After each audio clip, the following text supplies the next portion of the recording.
berarti omsetnya 12 miliar ya. Nah, gimana Pak? Ya, artinya biar tetap nanti, tapi juga ada kesempatan ini. Boleh buka-bukaan tapi yang panjang. Gimana Pak? Ya, Pak, dari sisi media, ya, dari sisi saya sebagai media, saya juga ada tim analis sendiri untuk menghitung perkiraan suatu usaha. Artinya, kalau Bapak dan Ibu misalnya nggak enak kalau pulang dulu, tapi kita sepanjang itu nggak apa-apa. Saya juga punya asumsi, ya. Jadi kalau itu loh, asumsi media, ya, jadi tetap. Karena saya juga tidak boleh membohongi membaca. Ya kalau dia mau bisnis itu, mau bergerak di bisnis itu, dengan membaca tabloid bisa memahami bisnis secara keseluruhan. Apalagi ini peluang usaha, saya selain peluang usaha itu, baca peluang usaha langsung jadi usaha. Kenapa begitu? Saya akan daftar list kalau bisnisnya itu harus di mana supplier-nya, apa itu supplier. Itu perhitungannya kira-kira di mana sebaiknya di mana itu kita jelaskan dengan real. Tapi kalau dari pengalaman yang sukses banyak wawancara untungnya berapa, nah dia kira-kira begini kita udah bisa hitung. Ya. Saya kira gitu Pak. Dan menurut saya Bapak karena udah diprofil di mana-mana harus menerbitkan buku. Bagaimana cara menerbitkan buku yang ada di mana-mana, hubungi saya. Oke, Pak Dewanto di challenge sih Pak. Ya, satu tahun lagi Pak, terlalu lama Pak, tahun lagi. 3 bulan lagi ya, saksinya banyak ya Pak. Tapi Pak Budi saya mau nanya ini agak pribadi Pak. Pak Budi dengan Pak Dewanto ini masih saudara atau enggak? Yang pertama ada 2 kemiripan Pak. Namanya sama-sama ada Purnomo di belakangnya. Pak Dewanto itu namanya Dewanto Purnomo. Nah, terus yang kedua, tensinya juga agak mirip Pak. Kalau gitu nanti Pak Dewanto kirim tadi juga nggak pengalanya. Dikirain lagi nggak tahu. Oke, ya sedikit intermezzo. Karena Pak Dewanto pakai seragam CDA Bekasi, saya masih punya satu pertanyaan dan masih ada 1 menit. Silakan Pak. Baik Pak.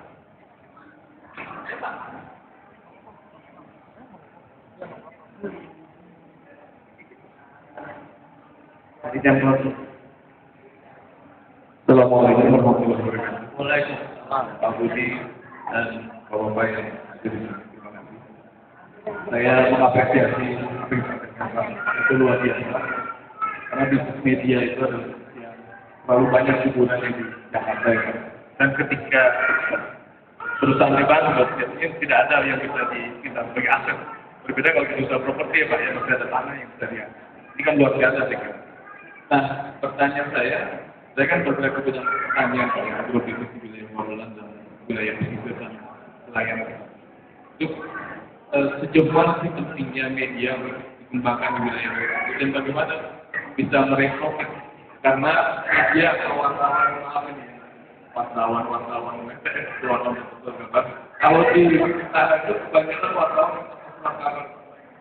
wartawan yang nanyain data bos dan mengompasin kalau sekolah itu terjadi sehingga citra media di wilayah kami itu buruk mengenai wartawan bagaimana pastinya yang dilakukan dan bagaimana pula misalnya produk tani kami ini bisa terperdayakan dengan media yang pastinya kalau ngajari kami bahkan kalau perlu inovasi utama teman-teman kami yang tani di sana itu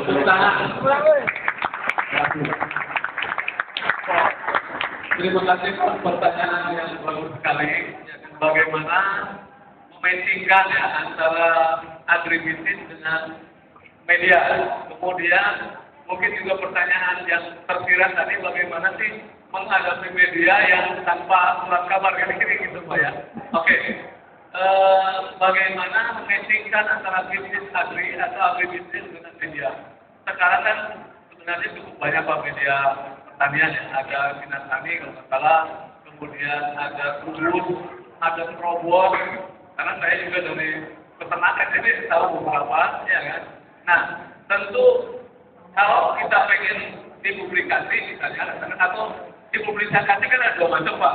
Yang pertama ada prestasi-prestasi, Yang kedua karena hambatan-hambatan. Ya, kan?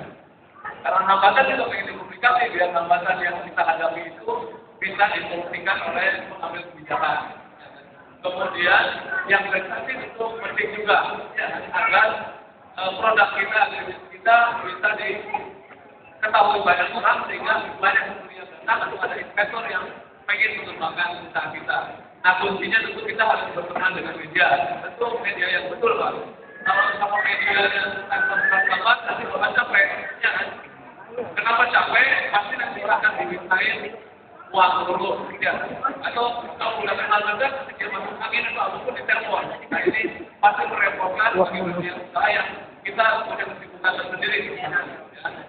Jadi menurut saya bahwa tetap saja kita tingkatkan lebih dengan media yang betul, ya, karena media-media karya itu banyak yang memuat industri pertanian. Ya. Kemudian yang kedua, bagaimana menghandle wartawan yang bukan wartawan. Nah ini juga kalau di Jakarta lebih banyak lagi Pak. Di perusahaan pasar modal banyak lagi. Yang di KUPS itu kenapa untuk pemegang saham itu dan perusahaan TBK harus KUPS. Wartawan itu kita yang datang lebih banyak daripada yang ikut KUPS. Ya, nah itu bikin pusing. Nah menurut saya begini, kita hadapi aja sebagaimana manusia pada umumnya bahwa kita mau diberitakan mau masuk atau tidak, kita tidak masalah. Kan kita udah tahu tuh kira-kira siapa yang kita hadapi. Ya kita bilang begitu. Jadi kita manusiakan aja, tapi kita juga punya waktu yang terbatas. Ya, jadi jangan terlalu dilayani, habis waktu nanti. Ya. Jadi menurut saya dihadapi, mohon maaf, saya kalau dia minta wawancara dan mau tahu itu bukan wartawan, ya mohon maaf. Mohon maaf kita tidak menjawab. Kalau dia bisa aja, tulis aja pertanyaannya kayak jawab juga. Ya, dengan begitu menurut saya dia juga berarti ini Bapak ini tahu kerja wartawan jadi bisa mundur teratur. Tapi kalau nggak kriminal ya Bapak lapor aja polisi. Aja ya, satpam atau di karyawan kita gitu kalau ada ini Pak betul nih. Tapi kalau udah keterlaluan, saya karena mengganggu bisa dilaporkan ke polisi atau ke organisasi wartawan, ada AJI atau PWI yang memang tidak boleh wartawan itu melakukan pemaksaan atau meminta sesuatu dari narasumbernya. Saya kira gitu Pak. Mudah-mudahan belum itu dimasuk. Oke.